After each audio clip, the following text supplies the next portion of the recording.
Hello everyone, welcome back to How to Helen, where you learn something different every day. Today we will be replacing the brakes and rotors on a 2006 Volkswagen Golf.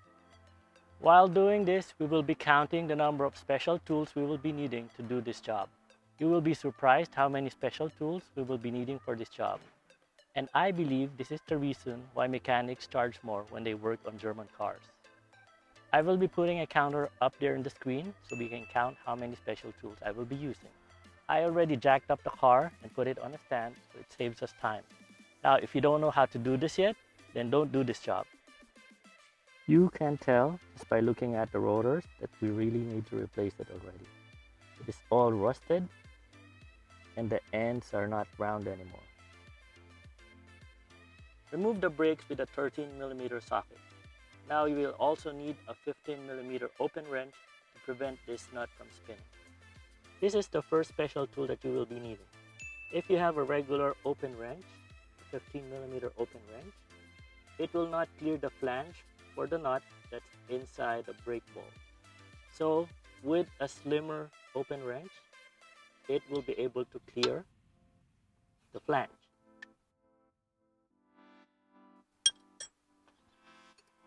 So special tool number one.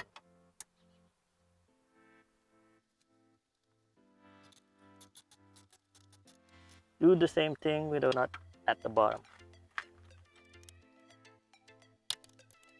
Now once the screws are off, you should be able to pull out the brake caliper and set it aside. Now when you put the brake caliper on the side, make sure it is resting on something and not getting pulled by the brake lines. Now take out the old brake pads. Since we're replacing the rotors anyway, I'm going to use it as leverage to get out the brake pads.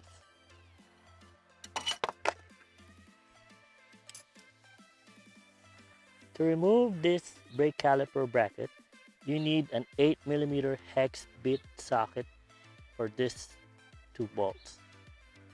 And this is what it looks like.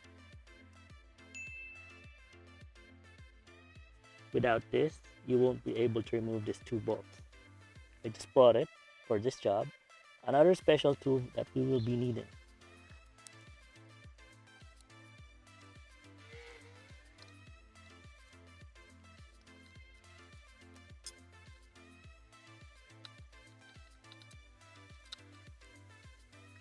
Now we will be removing the rotors. Normally on a regular car, this would be a Phillips star head screw. But because again this is a Volkswagen, we will be using a T30 Torx to remove it.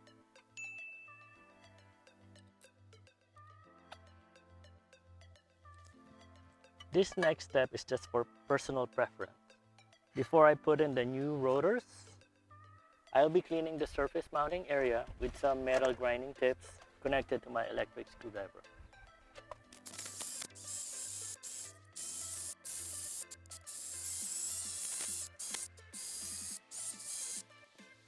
So I am done cleaning the mounting surface for the rotor. It looks all better. I don't know if you can see it on camera, but it does make a difference. Now put a new rotor in. Make sure that the hole for the screw aligns the one on the mounting surface.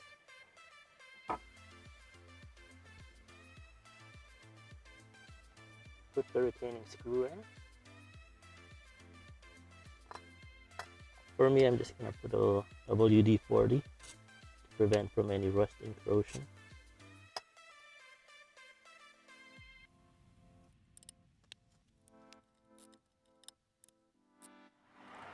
Before we put the brake brackets and brakes on, let's compress the brake piston first while we still have space to work. Now, for the brake piston, you usually need a special tool to compress it, like this.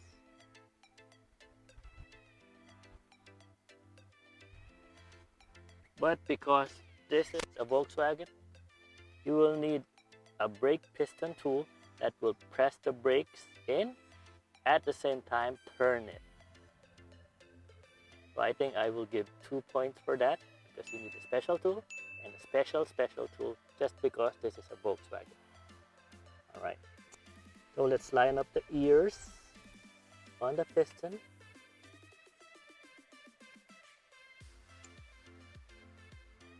Once it's lined up, start compressing the brakes by turning it in the opposite way.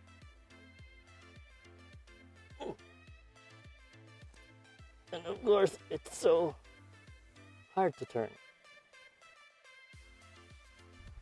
When I put in the screw for the brackets, I'm gonna put a little Loctite thread locker just so to keep the screws in its place as a peace of mind for me. It's not a requirement, but it's a good extra precaution for it.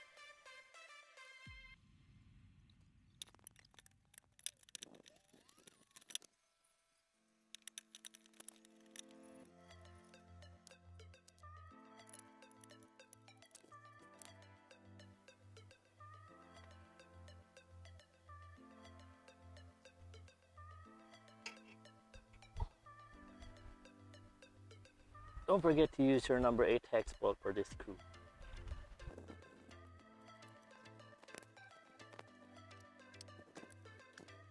Now we will be installing new brake pads. A word of advice. Please buy quality brakes. Do not buy the cheapest ones you find on the internet. Remember, this is the only contact point that stops your vehicle from moving. Use the brake lube that came with your brake pads to lubricate the sliding areas.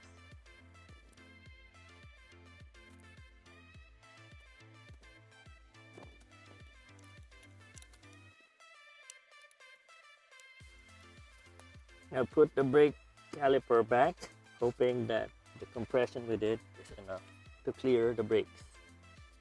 Nope, so we gotta compress more.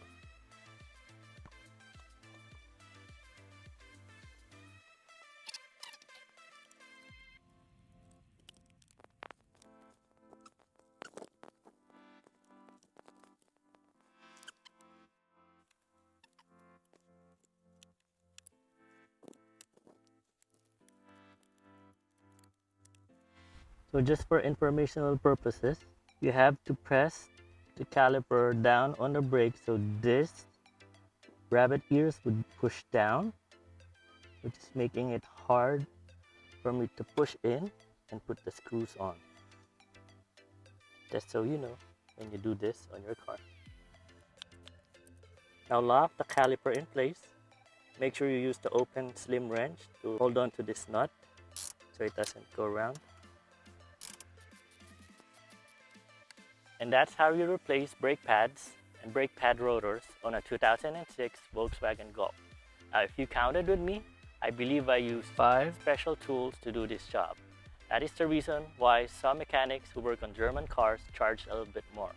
So this has been another episode of How to Helen. My name's Sarja. Thank you for watching.